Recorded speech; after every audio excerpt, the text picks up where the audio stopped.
Well, good morning, everyone. Welcome to the Consumer Perceptions of Today's Real Estate Market. I'm Tim Hudak, CEO of the Ontario Real Estate Association. I'm honored to be the MC of today's report on our latest area data on what's happening with consumers across the province of Ontario. No doubt about the COVID-19 impact has been dramatic across all of our lives. The question for us today is, okay, how are real estate perceptions changing in the marketplace? Is there a long-term trend setting in? Are consumers changing their mind? Or do they sort of shrug it off because real estate is something they're thinking about beforehand? A lot of stuff out there in the marketplace, a lot of rumors, a lot of speculation. We're going to give you the facts today of where consumers stand and analyze what it means for you in your business. We're going to talk a bit about are consumers changing their mind after being cooped up in their homes for almost 4 months about their real estate interests and around their timing.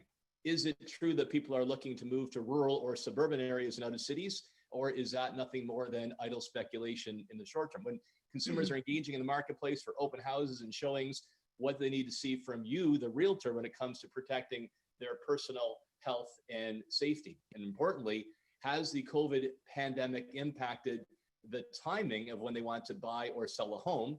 And is it different for renters, homeowners, seniors, or whatever part of the province you're in? Okay, so that's what we're going to do. I also want to take any questions that you have to direct to our panel as well. So please do use the chat function. We're going to have a presentation first. I've got some general questions about those big topics, but I'd love to hear from you.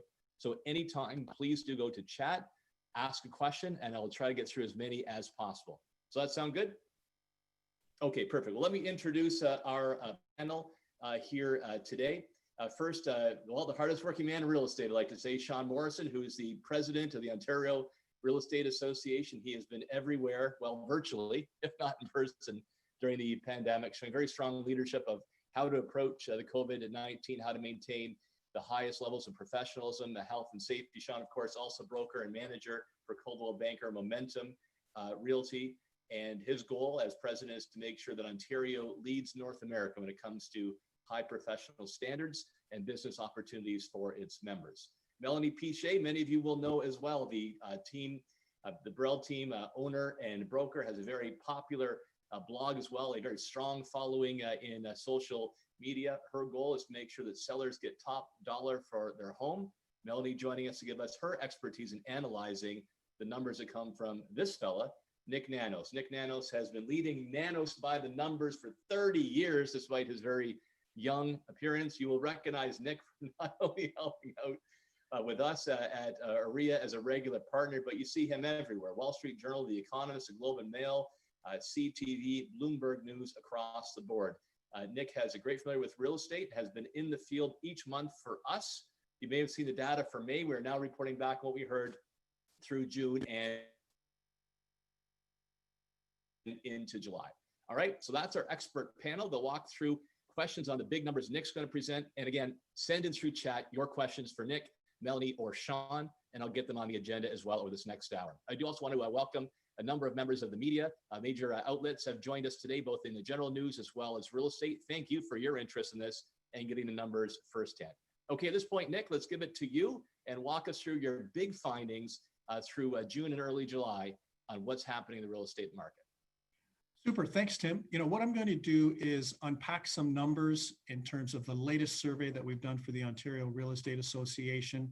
We did a province-wide survey of 1,000 individuals, but the important thing to remember is that the types of individuals that we surveyed were people that self-reported that they were actively in the real estate market and that they were going to buy or sell in the next 2 months. So, what's interesting is that when we break out, for example, renters compared to homeowners, renters who are active in the real estate market, you can see that renters are more likely to report that they're interested in buying a home because of the pandemic. You see a net positive in terms of that when you trade off those that are less likely to basically engage in that activity. So, the key thing is that when we're thinking of renters, we have to think of renters and the pandemic and there being a greater appetite, not a dampening of appetite in terms of buying and selling because of the pandemic. So that was one of the key findings that we saw in the study. And, Tim Tim, I shouldn't even say alluded. He said straight out, we were going to dig into what people thought about living in rural Ontario, living in suburban Ontario, living in downtown, high density urban centers. And I would say one of the more striking findings in this particular study that we did for the Ontario Real Estate Association is that, you can see that 6 out of every 10 Ontarians who are active in the real estate market agreed or somewhat agreed with the statement that it was more appealing to live either in suburban Ontario or in rural Ontario. And those are big numbers that pop right now.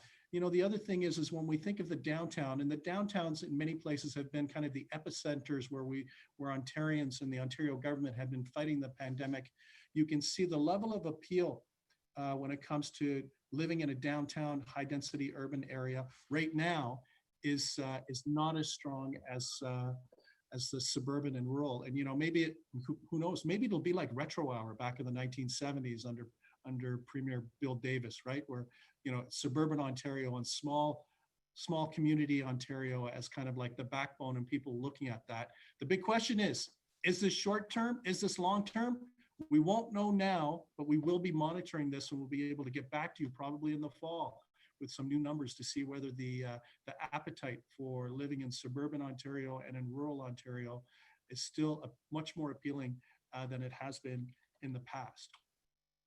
And the other thing is when we look at this whole interplay between suburban, urban, and downtown, you can see that a significant number of people disagree on the downtown number, 20 and 55% outright.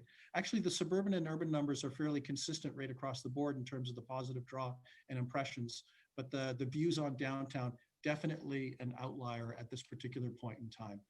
And when we look at the rural stuff, the other thing is maybe this shouldn't be a big surprise. If you're living in downtown Toronto and you're actively in the real estate market, you're probably less likely to agree that rural area is appealing. But look at those demographic numbers when we look at the age breakdown. You can see that for millennials, those are under 34 years of age, the appeal is still positive in terms of a majority of millennials.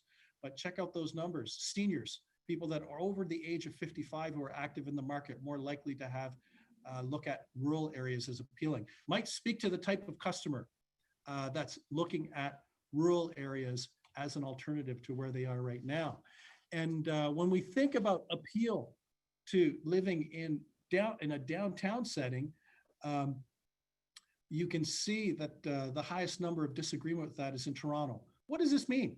Folks that are living in downtown Toronto like living in downtown Toronto, and they probably want to continue to live in downtown Toronto. But the negative views aren't really as are basically not as strong related to downtown living for those that are in that setting.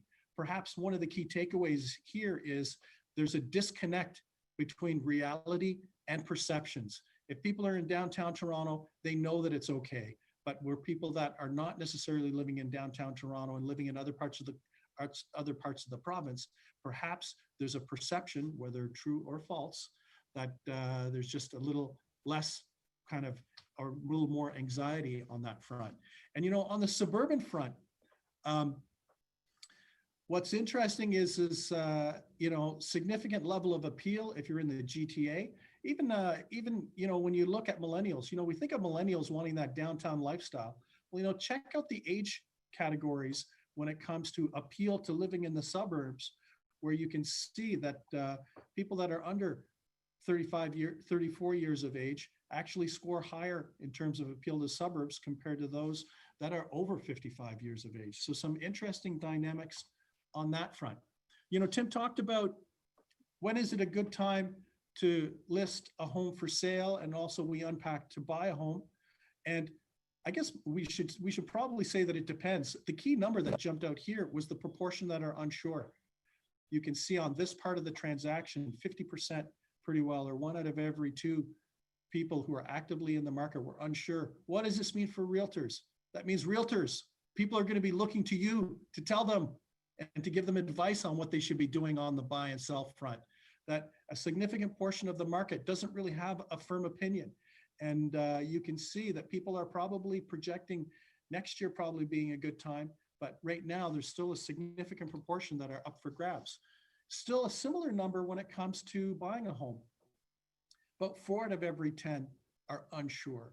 And this speaks to the important role that realtors will have to play in giving advice and guiding their clients through the next number of months in the pandemic in terms of the sequencing and timing of when it's a good time to buy or sell.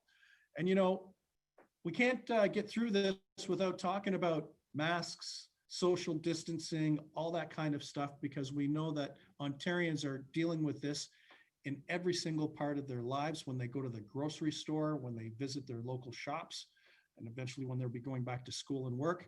And one of the numbers that really popped for me was the proportion of Ontarians that are active in the market that were comfortable or somewhat comfortable in attending an in-person private viewing. Check out that number, 84%.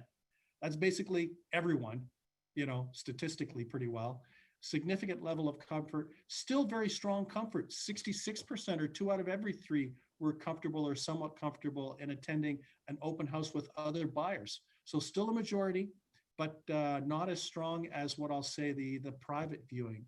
But what we have to remember is that when we look at these numbers are conditional on realtors making sure that the proper safety precautions are in place. And we worked on a list in conjunction with the Ontario Real Estate Association of a great big long list of things that could be done as part of the preparation from a health perspective and precautions. And what we want people to remember, here are the top 5. Frequently cleaning and disinfecting, limiting the number of visitors per showing, wearing protective equipment, spacing out showings, and offering virtual tours. So think of those as the questions that your clients will be asking you when they're getting ready to go to that open house or that private showing. They're going to say, hey, give me an explanation of what's going to happen. Is this place, properly disinfected? How many other people will be there? Who's wearing what? I guess that sounds like maybe a different podcast, but I'm talking about who's wearing what when it comes to protective equipment, and how will it work, and the important role that realtors will have to play in not just making sure that these things are done, but in also in explaining to their clients what will happen in order for them to feel comfortable with the showings that they do want to have. And the key takeaway on the protective front is that there are probably 2 tiers, the ones that we just mentioned. The other thing that's interesting is that about 1 out of every 20 say, I'm not concerned. It's kind of like, I don't care, I'm good. And don't feel strongly about any of these things. And about just as many, about 7%, said that they're not comfortable. What does this mean? Basically, 95% are comfortable to one extent or another, conditional on the right environment being in place. So not a lot of obstacles there. The key takeaway, not a lot of obstacles, assuming that everyone does their job in creating a safe environment for their clients. And the thing is, maybe it shouldn't be much of a big surprise, but when it comes to attending in-person open houses, check out those millennials. Much more, you can see almost 20 percentage points more likely to be comfortable or somewhat comfortable in going to an in-person open house compared to older clients. And when it comes to the in-person private showings, no big difference from an age perspective. On that front, you can see it's more than 8 out of every 10. Doesn't matter whether you're young, middle-aged, or old. So 3 key takeaways from the study, and then we'll pass it over to the group. First of all, right now, there seems to be a little more interest in terms of suburban and rural compared to the past. Second of all, there's a significant level of openness for showings, especially private showings, but also for showings that include an open house with other buyers, assuming that the conditions are met to keep things safe. And the other key takeaway is realtors, think of your role not only in giving advice, because people are looking at advice in terms of how to buy and sell, when to buy and sell, and how that should move forward, but also ensuring that it's a safe environment for people to be able to buy the homes that they want or sell the homes that they have to sell. And with that, Tim, I'm going to pass it over to you. Thanks very much, Nick. That was fantastic. Really appreciate the overview. A ton of meat there. And again, for the over 500 people watching live right now, thanks for joining us. Please do put into chat any questions that you have. I'll try to get to as many questions as possible for our expert panel. We did have one earlier I can answer right now. Yes, we will be posting Nick's slides and the full information on our areacovid19info.com, or again, areacovid19info.com website. We'll put this on social media as well. So let your friends know they can watch the rebroadcast. You got it live. So because you're live, you can ask us questions. Please put that into chat. Okay, before I go to our panel, Sean Morrison, of course, the broker manager, Coldwell Banker Momentum Realty, and the president of the Ontario Real Estate Association, Melanie Pichet, the broker owner with the Brell team out of the Junction in Toronto, also Prince Edward County, joining us for the expert panel. First question, though, to you, Nick, from Nick Nanos. Nanos by the numbers. A lot of meat to get through. So let me start with one that's renters. So it looks like my main question at the beginning: how has the pressure of COVID and being cooped up impacted consumer behavior? A big one, definitely on the renter side. So what are you seeing there? Oh, absolutely. The thing is that for renters, you think of folks that, the conditions. And right now, people are now looking at places that they live as also now places as they work and places where they spend. I'm not even going to say extra time, more time. And what it suggests is that this has put a significant level of pressure on renters. When we ask respondents what they want in a new space, it's things like a space to work, a backyard, and that kind of thing. And when you think about it, for a market, that might explain why there's a significant level of appeal right now for suburban properties and also properties in rural areas, because more people are teleworking. So think of renters as that part of the market that's probably most under personal pressure because they don't own a home, might not have the amount of space that they'd like to in order to work from home. Okay, Sean Morrison, when you saw this number on the renters, did it surprise you? And do you think there's a particular type of renters who are more likely to be looking to move than others, or kind of across the board? No, it didn't surprise me that much. I mean, certainly in our area, that's a trend that we're seeing as well. I think those first-time buyers that are renting currently and want to get into home ownership, I think this number actually shows that Canadian dream of home ownership is still alive. So those first-time buyers are certainly looking to move into space, and I think that is also affecting from COVID what they're looking for in that space. Being in a suburb area of Toronto as my primary place of business, that's what we're starting to see in the transfers, that they are looking for that backyard space. They are looking for maybe that finishable basement or finished basement so that they can have some office space should they have to work at home. So not a big surprise to me here, Tim. And Melanie, when you look at your business for the Brell team, whether in the City of Toronto or Prince Edward County, anything in here that you disagree with? No, definitely wasn't surprised. I mean, I think if we look at any past economic downturn or pause of the market, I mean, it's always the first-time buyers that lead the recovery. So we weren't surprised to see them first in line. I think also in times of uncertainty, it's hard to upgrade because you might be buying and selling in different markets. And that's one of the things our upgraders are struggling with the most. I mean, right now we have an incredibly hot market in Toronto. But everyone's biggest fear is they buy in that and they go to sell next month and the market has changed. So I wasn't surprised to see that happening in June at all. July, we noticed a significant change in the number of first-time buyers that were looking to buy. And I think that corresponded with a significant decline in rents in Toronto. It's going to be really interesting to see how that changes or if it changes in July, but wasn't surprised to see it for June at all. Again, ladies and gentlemen, joining us in the consumer perceptions of the real estate market. How is COVID-19 impacting buyers and sellers out there? Please do send any questions you have through the chat window. I'll get to many as I can. I'm going to focus on a few more of the big findings in Nick's report. Nick, the big debate we're all having is this mean the big flight from the cities? People are going to say, oh my God, I can't stand COVID or the next pandemic. I got to get out of Toronto or Ottawa to the countryside, move to the suburbs, or is that all just speculation? Well, why don't we just say that people are entertaining it? The first step is for people to be open to living in the burbs and in small town Ontario. And, the thing is from a lot of the other research that we've done, it's kind of like we found that people want a simpler life, their greater appreciation for family and loved ones and friends. And I think this period of self-isolation for a lot of people are thinking, where am I living? What kind of place do I want to live in? What type of communities? So whether this manifests, I don't think this is going to manifest itself into an exodus out into the burbs and rural Ontario. But what this means is that they're now on the agenda.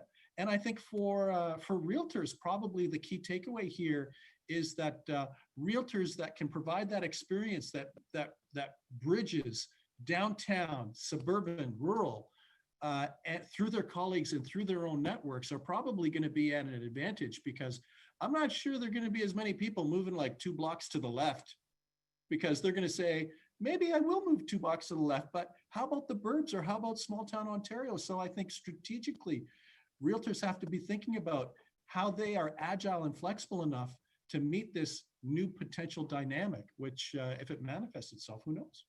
All right, well, Melanie, you're a bit like me. I was raised in a small town. I split my time now between Toronto and Niagara. You're splitting your time between Toronto and Prince Edward County. We could argue about who has better wine, which of those counties does, but more importantly, are you buying this? So to me, like, city people are city people, country people are country people. I mean, I think you're right. I mean, true urban Toronto people, like downtown people, are always going to be downtown people. I mean, the pandemic we've continuously referred to as the great accelerator, in that everything is sped up 5 or 10 years. So whether that's technology or virtual meetings or electronic signatures, pandemic meant everything moved so much forward. And I think we're seeing the same thing with consumers' real estate choices. So we're seeing people that had been talking about moving to the county or moving to the country or moving to the suburbs in 5 or 10 years, or downsizing to a condo in Toronto in 5 or 10 years, that are now doing it, as opposed to waiting. So we're seeing a lot of those lifestyle choices happening sooner rather than later. But I don't think it's a new trend. I mean, we've seen it with millennials. I mean, our brokerage last year started a whole program on our website to connect people with smaller communities, because we saw that trend last year. Now it's accelerated because more people are working from home and lifestyle is more important. But, you know, I don't think there's going to be a mass exodus from the city, but I think people will make faster lifestyle choices than they might have made if it wasn't for, you know, this new way of living that we've all gone through. All right, Sean, you're the tiebreaker. Some big numbers here in terms of rural living becoming more popular. Suburban, you do a lot of work in suburban areas, becoming more popular. Cities, not so much. Melanie says, now it's just an acceleration of existing trend. It's not a permanent shift. You got to break the tie. Yeah. Okay. Well, I'm gonna break the tie by going right down the middle. I think that certainly, you know, as Melanie has said, you know, it's not a new trend. We have been seeing an exodus out of urban centers into more rural or suburb style communities because of an affordability crisis that we're having. We're seeing people move out that way because they get more bang for their buck. What I'm seeing now due to COVID is people not necessarily moving because they get more bang for their buck in the suburbs, but moving to a community that they feel more comfortable in, or that they have different amenity in. So I think it's a little bit of a combination of both. I do think that this has definitely accelerated people's plans and moving out. But I think that as Nick has put forward, a lot of people are considering the suburbs that may not have considered it pre-COVID. Okay. So Nick, I'm going to go back to you to do what we call the crosstabs. So in politics, I always enjoy the crosstabs. You and I work together then too, in terms of how certain sets of people feel about the big issue. So you see the big number, that 60% like rural areas more attractive, 61% suburbs, and was it 34% like urban areas. But when you dive down into the numbers, do you see any particular trends? Like, is it age categories or where they currently living that's driving these numbers, or is it pretty much the same across the board? Actually, you know, there are different categories or subgroups. You know, some of the things that really I thought were quite interesting is that when we look at millennial homeowners, right? So these are millennials who own a home. Statistically, they're much more likely to say they want to buy a second property, right? Which means that millennials might be that sweet spot that is looking to bridge, you know what, I need some home space that I can work in and stuff like that. But I'm much more open to a second property. And the other thing that I thought was quite interesting is that on this virtual front, and you know, one of the things that we saw in terms of the precautions, I think number 5 on the list was that virtual offering. That at the top of the list, that segment that wanted the virtual offering were millennials, and a higher level of comfort in doing a big part of the transaction or kind of the vetting process online.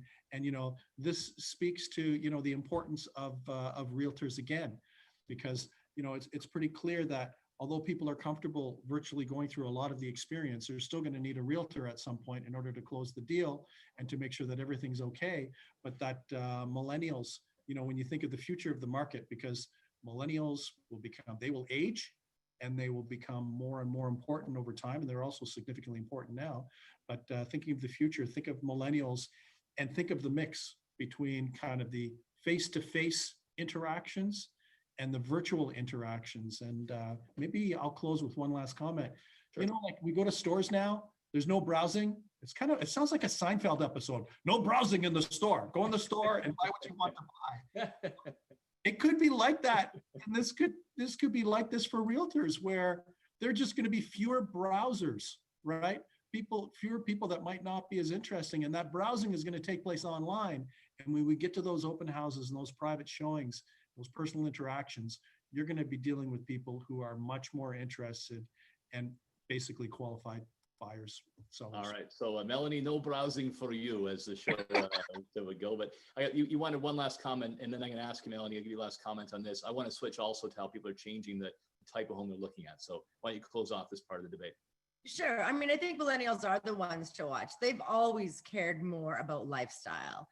Pre-real estate, I was in HR, and our millennials were the people who had yoga at 5 o'clock in the ad industry, where the rest of us work till 11 p.m. So millennials are, not like the Gen Xers on this call, and they've always cared about lifestyle first. So it shouldn't be a surprise. I mean, they are also working in industries like Shopify and Facebook and Google that are embracing permanent work from home.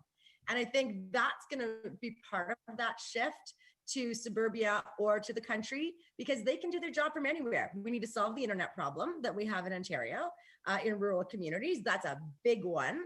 But once we do that, I mean, I think that's going to be the really interesting flow of watching people go, because they don't have to live in Toronto to work for a Toronto company now, right? They can work for a company in Paris. They can work for a company in London. They can work for a company in San Francisco. If they're working from home, it doesn't matter.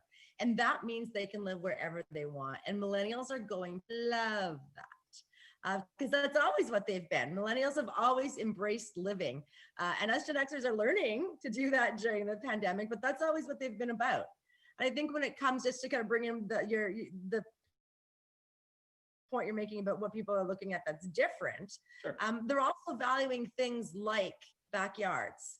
They're valuing space. I mean, those are things you can't always get in a condo. They're valuing privacy. They're valuing security. They're valuing pools. It's a big mindset shift in terms of what they're looking for. Work from home space, Wi-Fi. The things that we didn't really pay a lot of attention to, but anyone in smaller communities, if you're trying to attract someone from Toronto as a buyer, you need to talk about the Wi-Fi, because that's what the person working from home needs.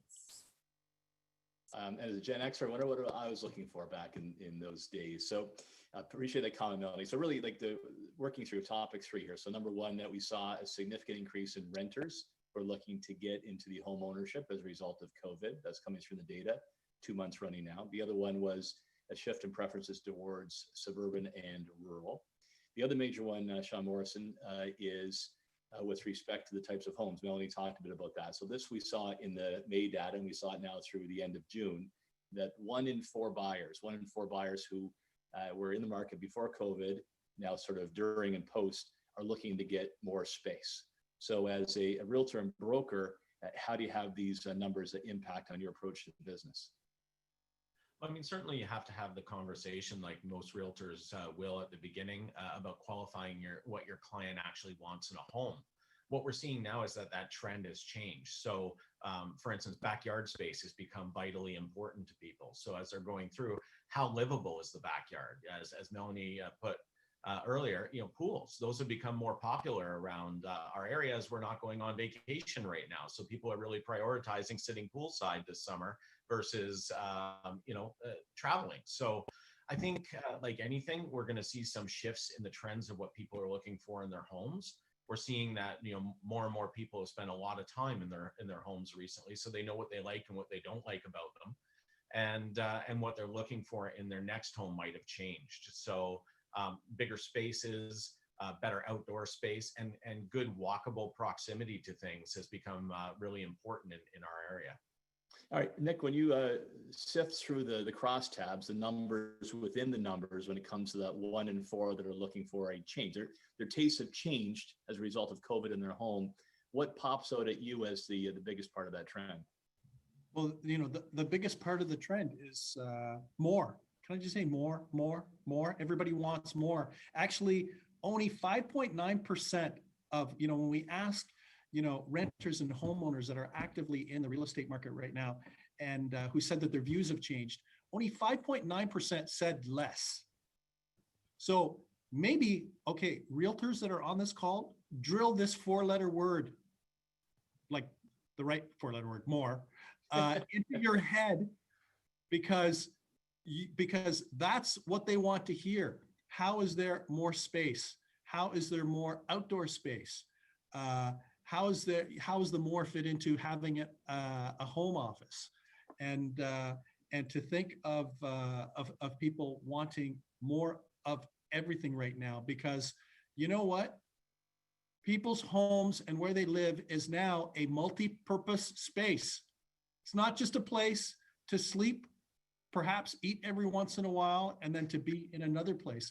It is now a multi-purpose place. And because it's a multi-purpose place, there needs to be more there in terms of, outdoor space and indoor space and just space in general. And I think that's one of the key takeaways. And, the thing is you think of the market where it's been, where some builders have been focusing on smaller spaces. Well, you know what? It's going to be a tough slog for the next while if you're offering really small space for certain parts of the market, because they're going to be looking at, can I work there? And if you can't say yes to that, you're going to be at a disadvantage in terms of, there'll still be people. Melanie, It's a disadvantage. Melanie, let's swing back to you on that one, on the condo side then, right? So yeah, I'm happy. I've got some space here in Niagara. I got a pool in the backyard, Sean, so that's going to be good for my property value. Melanie, what about the condo side? What's happening as a result of this? I mean, the condo side is really strong in June. We're certainly seeing some changes in July. I don't know if that's temporary or not. People who embrace condo life are doing it because they want the ease, right, of easy living. Honestly, I'm selling my house in Toronto and buying a condo because I don't want to deal with maintaining a house. So I think there are a lot of people who fall into that category. So I don't think that we're going to see, the end of the condo market at all. It's a different lifestyle.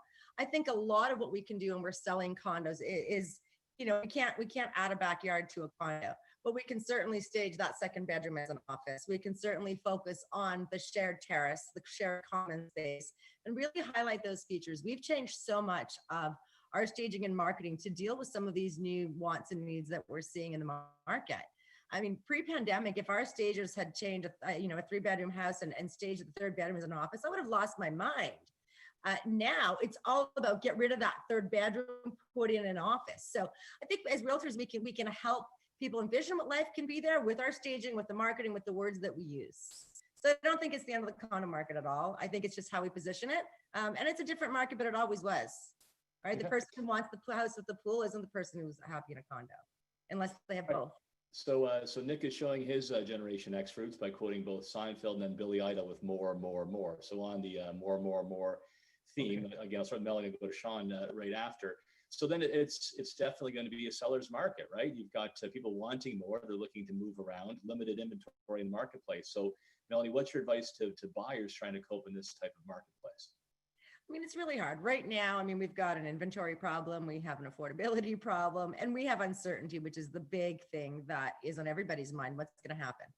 Right? Our price is going to go down. Our price is going to go up. Is now my opportunity to get in? I mean, that's the big concern. And I think as realtors, we've never been more important because we can help people define what they want for their lives. And I don't think this is, the best time to sell or the best time to buy. This is the best time to do what's right for you and your life and your family. And I think as realtors, that's our job, is to look at timelines, to look at what's important and really drill that down and do all the marital counseling and family sessions that entails to get to what we want life to look at. But I think that that's really what we can do to kind of help people get through that. None of us should be making any predictions right now. We have no idea what's going to happen either. But we can help people figure out what they want and how a path to make it happen. And honestly, that's sort of how we're handling it with our clients. We don't have any magic answers, but we can help them figure out what they want. Well, you don't have to make predictions. You can simply tune into AREA's Consumer Perceptions of the Marketplace. We'll be doing monthly polling, folks, so stay tuned. And Sean had Nick on his podcast last month, and we'll come back to you in a month or so with new data. Okay, Sean Morrison, your capacity as both president of AREA and more so as broker manager with Coldwell Banker Momentum Realty. I mean, the flip side of that is there's a lot of people in this marketplace, according to Nick's numbers, that are sitting on the sidelines, a lot of potential inventory that say, what was it, 9.5 months or something, Nick, I think it said, is what they say is an ideal time to come to the marketplace. Some say 12 months. So how do you on a business side approach clients then to try to get more supply in the marketplace? Well, I think part of that is increasing consumer confidence. What we're seeing right now is that the buyers are ready to return to the market, but the sellers are still hesitant about having people coming into their home. So when people contact you about whether or not they should list their property, I think, as Melanie said, communication is the key. You need to have those conversations with your client. You need to put that advisor hat on as part of your real estate professional role, and help guide them through that process. Show them what we do to keep properties and their families safe during this COVID pandemic, and why they can come to market, still have a good experience with their real estate professional, and know that their family and their clients are safe. A lot of uncertainty there in the marketplace, Nick Danos. I mean, you can open up a restaurant, doesn't mean anybody's going to come by. You can open up Marineland here in Niagara, will anybody show up? So, what's your take when you see so many people who look like they're hesitating right now?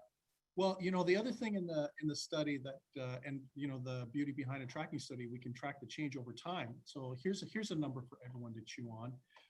Back in May, when we did the benchmark survey, when we asked how much prices would either increase or decrease, in May, about 34% said that the prices would increase either a lot or to some extent.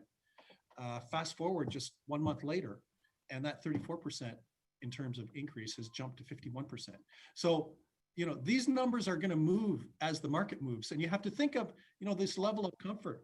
The level of comfort is going to be directly conditioned by the province of Ontario and how it opens up the province. So if we keep moving in a particular direction, more people will be comfortable, right?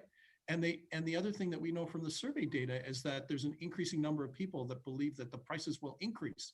And that will put pressure on those other numbers in terms of when it's a good time to buy and sell. So, in a way, that's a bit of a leading indicator, but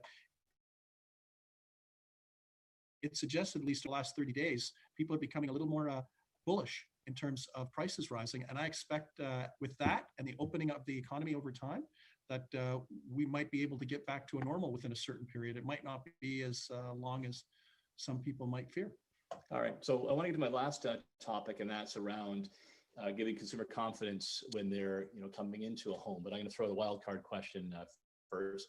And again, to the 500 plus folks who are watching right now at home, please do put your questions in the chat. We are getting a ton of questions, by the way. I'll try to get through as many as I can, but if you want a question of Melanie, Nick, or Sean, please do put it in chat. We'll get to that after the final topic in a moment. And again, this will be posted as well on the COVID19info.com website and broadcast as well for those who missed it here today. But you've got that opportunity. Ask your question. I'll try to get it through. Enough of the preamble, Tim. Okay, here's a wild card question.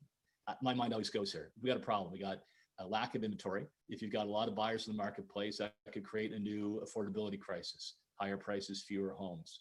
So my hat says, okay, what can government do? So open question to Nick, Sean, Melanie. What would your advice be to Premier Ford as comes from provincial level to try to get more supply in the marketplace? Well, honestly, Tim, I think that we had a supply and demand issue coming into COVID-19, and this pandemic has done nothing but exacerbate that even further.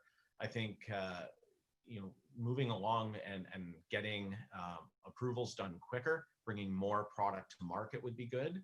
But in that environment where we're trying to get the first-time buyers into the market so that they can then release that move-up buyer to go and upsize, or the downsizer to come down and keep the market going, I think we need to look at things like a land transfer tax rebate, for instance. That would make things a little bit more affordable for that first-time buyer to get into that market. And that will in turn release some stock into the marketplace for those move-up buyers. For those that want to stay home and don't want to move, I think something like a home energy plan would be a really good thing, as a rebate plan for them to do major renovations. We know that the real estate sector has a lot of influence in the marketplace when it comes to the economy.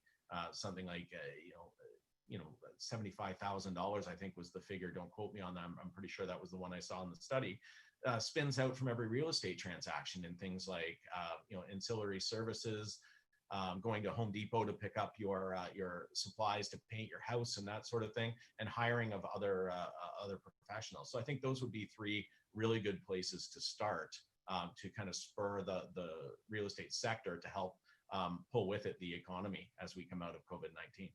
Well, Melanie Pichet is broker owner of the Brell team. And when you do work in Toronto, your clients get killed by that double land transfer tax. So Sean Morrison's suggestion of a land transfer tax holiday, would that bring some more supply in the market? I mean, helping first-time buyers is something we need to do, right? We've got an affordability problem in Toronto, and we help first-time buyers. We also help the people who are upgrading and selling because they're selling to first-time buyers, right? So I think it does automatically help that market, because if you've got, like we've got right now, where that first-time buyer condo market is pretty flat, it's not going to be very long before that starts hurting our upgraders. Ooh, that means they're not going to list their houses for sale because nobody's buying them. So it's kind of a vicious circle. So I also would love to see more help for first-time buyers. I thought all Sean's ideas were excellent. So Nick Nanos, as president of Nanos, how about we put those ideas on our next poll when we do the July, August? See Absolutely. what for the motivate behavior. Okay, Nick, I want to go to you. My last question. We got a whack of questions from viewers right now. So that's around the health and safety. I always wonder if pollsters, when they write the questions, and they've got a gut instinct of what the answers are going to be, and if they're ever surprised. So when you looked at the stuff around open houses or around health and safety measures, did Nanos predict it, or were you surprised? Well, I was surprised on the comfort level with having the open houses, because you know what? If you read the news, it's like biblical pestilence out there, where we're reporting every day the number of cases. But the fact of the matter is, if realtors create a safe environment, buyers and sellers will be good with that. So it's just basically that. So how about this? Disregard the nervous Nellies on the news and focus on what's important. Make sure those conditions for a safe experience are there, and people will be comfortable, because people want to kind of be in the market. They want, housing has to be affordable and accessible, and no pandemic's going to stop that, right? But realtors can be a real enabler to making sure that that experience is as positive as possible. Sean, you took a very strong stand out of the gate as president of AREA to have a very high bar when it comes to health and safety. You asked realtors to put aside personal interests to benefit the community and postpone business until things settle down. So are you feeling good about that? Anything else we need to keep in mind in the time ahead? Yeah, I'm feeling great about that. I mean, I want to thank Ontario Realtors for the amazing, diligent job they did of keeping their community safe. Right out of the gate, before it was even banned by the province, our members were stopping open houses, moving digitally, and keeping that health and safety in mind. I think going forward, we need to realize we're still in a pandemic, although we are coming out of the pandemic stage by stage and phase by phase. I think we need to stay diligent on keeping digital tools whenever possible, as Nick said earlier. Kind of go through that qualification process digitally. When you want to go and see property, move that into private showings whenever possible, and only use open houses as a last resort. I think while the consumer is ready for the open house, I'm not sure the sellers are. It used to be the question was, are we going to have open houses involved in the sale of my home? And now that's shifted when I'm talking with sellers to, we're not going to have open houses, are we?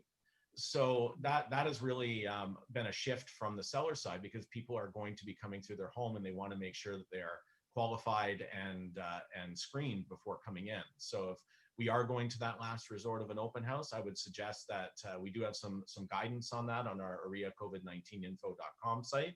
I would advise, just going through those precautionary measures, as Nick had said, to make sure that consumer confidence is there and that they feel that they can show that safely.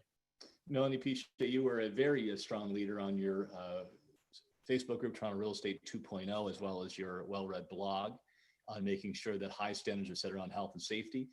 You had called for open houses to be shut down during the pandemic. Is there anything when you look at Nick's numbers there that may be missing, or is there something that you're using with your clients to give them the assurance that their home is going to be kept safe and they'll have a good experience in viewing a home? The open house number was actually the most shocking part of the survey to me. I was surprised that many buyers were ready for it. From when we're representing sellers, our goal is to get them out of the house during showings. We've actually converted one of our offices into an apartment. where we move clients into while we show their property for sale. So we take it very seriously. I think it's interesting. I think if you asked realtors how many of them want open houses to come back, it would not be 6%. It would not be. But what's interesting is, as I mentioned earlier, I'm about to be a seller. And I will be honest, 2 weeks ago, when we were waiting for kind of what phase 3 was going to include, as a seller, I was like, oh, I hope open houses are back, because I know I want to get a lot of people in here. So that was really interesting. Now, I'm not living in that house, so I think that makes a difference. But I think we're going to really need to figure out what alternatives we have and really understand what our clients' expectations are and what our alternatives are. I know our team is looking at, I mean, we've always been pretty virtual. And we've done well through the pandemic, but we know there'll be sellers like me who are going to be like, what about the open house? So what we're going to be doing is moving to, in those situations where we think it makes sense and people aren't living there, et cetera, they'll be by appointment only open houses, which really will be treated like a realtor.ca lead, where we are pre-screening and qualifying in advance and we're not having multiple people in there. But we need to figure that out, because I know realtors don't want to do them. I'm shocked that buyers want to go to them. And I think our sellers are going to expect them. So we really need to figure that out. The again, folks watching at home, if you have a question for Nick Nanos, Melanie Piche, Sean Morrison, please do put it. If you want it for all of them, say that. If you want it for one of them individually, I'm happy to do that as well. We got a bunch, but I can still get more in. So Nick, Melanie, Sean, we're going to proceed with the questions. And the first one I'm going to give to you, Melanie. You'll be working a lot in this area. It's Mike Horwath, and Mike asks about renters. He says, do you think the renters' appetite for purchasing is because there's a COVID discount on sales? I think that's their expectation. I think that the buyers is certainly in Toronto are hoping that prices have gone down and this is their opportunity to come in. I think that's what we saw in June. And I think what we're seeing right now is that usual stalemate that we have, where who's going to blink first, right? Are the sellers going to lower their prices? Or the first time buyer is going to be like, oh, prices aren't going down. I've got to get in now before they go back up. So I think we're back at that point. It is interesting with rents going down so much, right? It's not always cheaper to own now than to rent, because rents have come down a lot, and tenants have been negotiating rents with their current landlords, which was unexpected. So, you know, it's going to be really interesting to watch. I'm actually really looking forward to the July numbers about the renters. Yeah. And again, we will be putting out numbers on a monthly basis as we go through the now hopefully regrowth stage, getting back on path. So look for future Nanos numbers hosted by Sean Morrison and Nick Nanos in the future, and Melanie as a panelist. Okay, Sean, the next question is going to give to you. This was Lisa McGill. And Lisa asks, do you think the increased interest in rural and suburban is a lifestyle choice, or is it just price driven? Well, that's a good question, Lisa. I think it could be a lifestyle choice for sure. What I see from buyers now is that they're starting to look for additional space than they have currently. They're more willing to drive a little bit further to work if that means that their home environment is good. That could be because we're telecommuting certain parts of the week. It's always been driven by price previously. You know, we have had a bit of an affordability crisis in Ontario, and certainly you have that drive till you qualify. So you just keep going further and further out until you get what you want for the money you can pay. But I think that it's been accelerated through this and the lifestyle choices that are available now that we've spent a lot of time in our homes. We really know what we want in a house.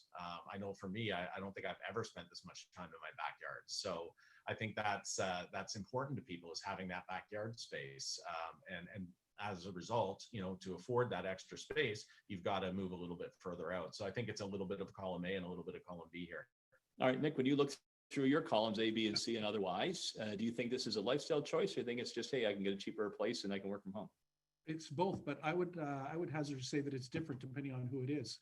That it's probably for the first time in younger millennials, it's a price choice, but that if you're middle-aged and older, it could be a lifestyle choice where you probably want to be in a lower density neighborhood from a lifestyle perspective. So Sean is absolutely right. It's a mixture of both.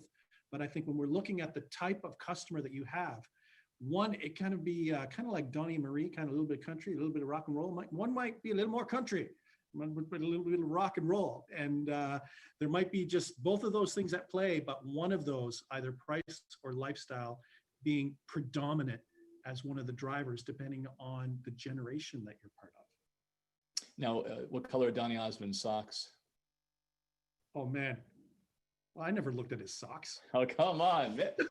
You're nailing the pop culture stuff. Purple is favorite color. My sister had a Donny Osmond poster right there on her front door, which does put it in the Gen X category. Okay, Melanie, Peggy Hill asks this question. She says, does the trend to moving out of the city have a direct correlation with the job market and everyone working from home?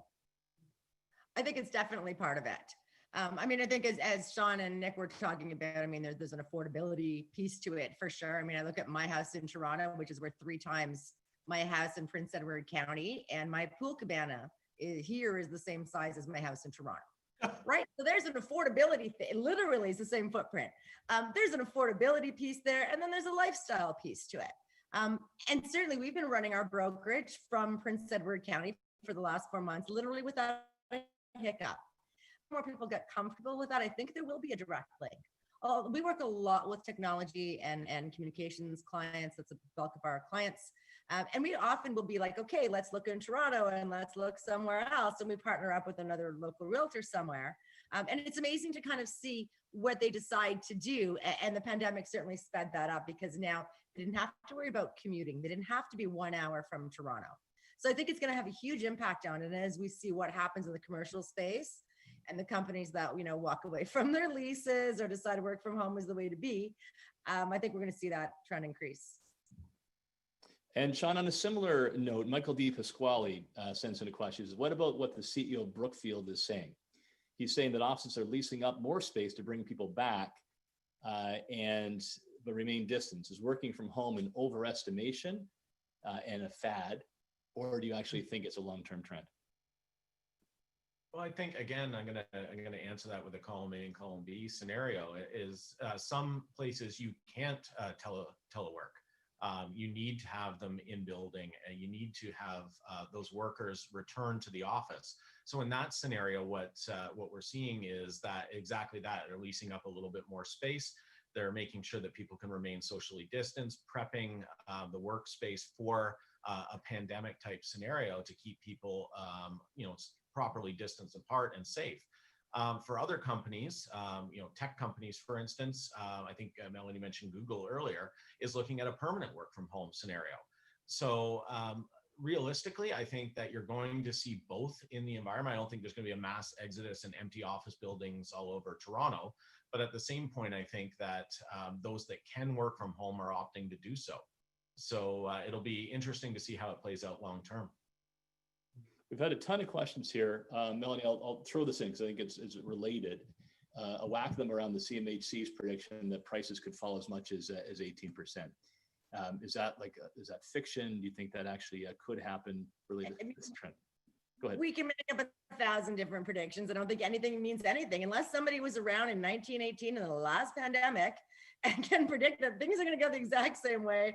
I don't know that I don't have a lot of faith in any of those predictions. Because it really is all about what's going on in the consumer's mind, right? And right now that's impossible to predict. So I'm sure Nick's going to disagree with me on that. Well, let's see. And Nick, it could lead the way. But I'm like, yeah, I don't know. Nick, what do you think?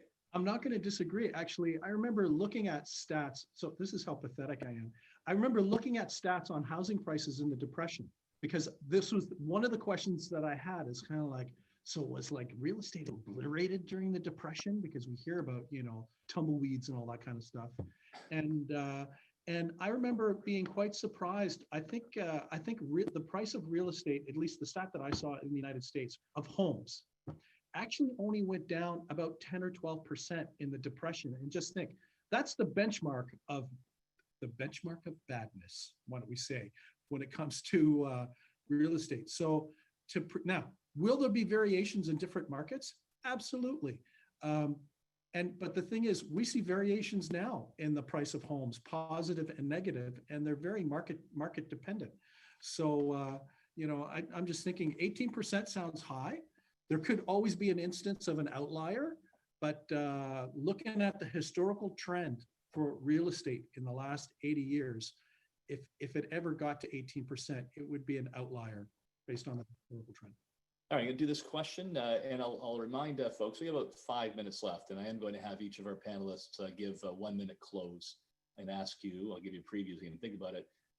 What's the biggest takeaway for realtors from Nick Nance' polling? So Nick, this one I'm going to throw to you only, and then we'll go to the wrap-ups. It's Leslie Verspega. Leslie says, will COVID change government urban planning that has been focused on increasing density? Will that change? Leslie, it should. How about that? Will it? This is no. But the thing is that, this goes back to what, you, Melanie, and Sean have all said. Our politicians at the provincial and the municipal level, there needs to be someone at the table or someone there that says, does this help or hurt affordability and accessibility to housing? And just ask that simple question, including the paperwork, including taxes, including the planning process. And I would hazard to say that we need to have almost that laser-like focus to just have that simple judgment to ask that question, because what's clear now is that we're at a moment in time where people are looking for something different. And when people start looking for something different, that's when we need our regulations to respond and to be agile so that housing is affordable and accessible. Because if they don't, there will be a political price to pay if they mess this up. All right, Sean and Melanie, can I squeeze one more in? It's a tricky one, I'll warn you. Great. Well, with that enthusiasm. All right, it's Clay Jarvis from Key Media. I mentioned we have a significant number of media members who are tuning in today. So Clay did ask a question. It's a bit long, so I'll get to the point. He talks about the economic uncertainty. The CMHC is predicting the drop in prices of 18%. No indication of financial disruption caused by the pandemic is anywhere near finished. Bank Canada predicts that rates are going to stay low for a good number of years. So he's asking, does pent-up demand really explain what's happening in the marketplace, or is there something else driving buyers? The bottom line, I think, for both of you, I'll start with Sean and then Melanie. Do you feel agents have a responsibility to explain the risk involved in buying right now? Okay, that's a good question. I see it's got multiple parts. So I'll start off with, is that what's driving this? I think what's driving this is the affordability crisis that we've seen before due to the supply and demand issue. Coming into the marketplace and into COVID, we had a supply and demand imbalance, and I think that's only exacerbated under COVID-19.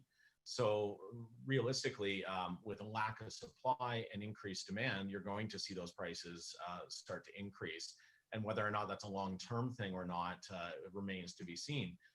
As far as the advisory role of a real estate professional, I mean, we should always be discussing on both sides of the coin with our clients, the benefits and the risks involved in buying a house. And when you're dealing with the largest purchase of your life, there's always going to be a risk factor in there. But I think to your point, Tim, earlier, I think there's a great opportunity here as well for the government to work within this so that we don't see that 18% drop in prices across the board. I think that it's very much in their wheelhouse to put to pro-homeownership policies on the table that allow those first-time buyers in that real estate sector to keep moving and as a result, be that economic engine for the recovery. Melanie, given all that uncertainty out there, what's the role of the broker and the realtor to the buyer? Yeah, and I think it's an excellent question. And I think we have a huge responsibility to share all of the sides of the story and not be encouraging people to make the wrong decisions for themselves. Now more than ever, I mean, something we always should have been doing. When we coach our agents kind of coming through the pandemic of how do we have these conversations with our clients, I went back to my friends in the US who were realtors in 2008. And the pain that they went through, remembering, encouraging people to buy homes, knowing it was all going to crash, and it all crashed. And I've shared those stories, and I've had some of those realtors talk to my staff. I'm like, we never want to be in that situation. That's not what we're about. And I think we have a huge responsibility not to go after the transaction. We need to go after being an important part of somebody's life and helping them make the right decision for them. And it's not the same decision for everybody. Thank you, Melanie. Wise and thoughtful last words on the question. So now we'll do a wrap up. And again, folks, thank you very much for joining us. I got through a good number of your questions. Thanks for submitting them. Nick, this is your baby, your project. So I'll give you the honor of batting first. What is the biggest takeaway for realtors watching today from your June survey? So the biggest takeaway is that things are moving in the right direction, but it is a moving target. People in Ontario take what public health authorities say and the Premier of Ontario at face value. So watch that. If things continue to trend in the positive way in terms of fighting the pandemic, expect the level of comfort to increase. But we've seen stuff in the United States where some states have taken a step back. So watch Premier Doug Ford, listen to your public health authorities, and use that to kind of make sure that you can communicate and deliver the experience that your customers need. Excellent, Nick. Thank you. Melanie Pichet, final words. What's the biggest takeaway for realtors and brokers? I think the thing about the pandemic is it's not out of our control completely, right? We are leaders in our communities, we are leaders in our brokerages, and we have a responsibility to model safe behavior online with our clients, with our families, with our friends, so that we don't make this problem worse and follow in the steps of the US. I think that's where we need to start, because we do have some control over where this goes next. I think from there, I mean, it's kind of an exciting time to be a realtor. We have a chance to be a really important part of somebody's life. We need to be listening more than ever. We need to be moving digitally and going virtually and doing all the things we should have been doing all of these years anyhow, and really helping people make the right decisions in a safe way. I think it's an exciting time to build referral relationships. When we look at some of those numbers about where people are meeting. But I think we need to take our role seriously because people do look to us, and we have that opportunity. Thank you very much, Melanie Pichet. Sean Morrison, you got a lot of hats, a lot of lanes you can take here. Practicing realtor, broker, manager, president of the fourth largest real estate association in America. You see Nick's numbers. What's the major takeaway? I think the major takeaway here is that consumer confidence is key. As we move forward, the realtors so far through this pandemic, the over 80,000 of you around the province of Ontario have done an amazing job of keeping that consumer confidence high by, as Melanie had said, putting the transaction second and putting the person first. If we continue to do that, we continue to work with the government from the AREA perspective, and keep that interest in real estate strong and that advisory role of the realtor positive and moving forward, then as we come out of this, we're going to see a healthy and strong real estate sector, which will help kickstart the economy. So I guess my final word is thank you to all of the 80,000 real estate professionals in the province of Ontario for doing such a fantastic job and putting your clients first. Outstanding. All right. So Nick Nanos, president of Nanos Research and a great friend to the real estate community. Melanie Pichet is the broker owner of the Brell team in the Junction in Toronto. Sean Morrison, president of RIA.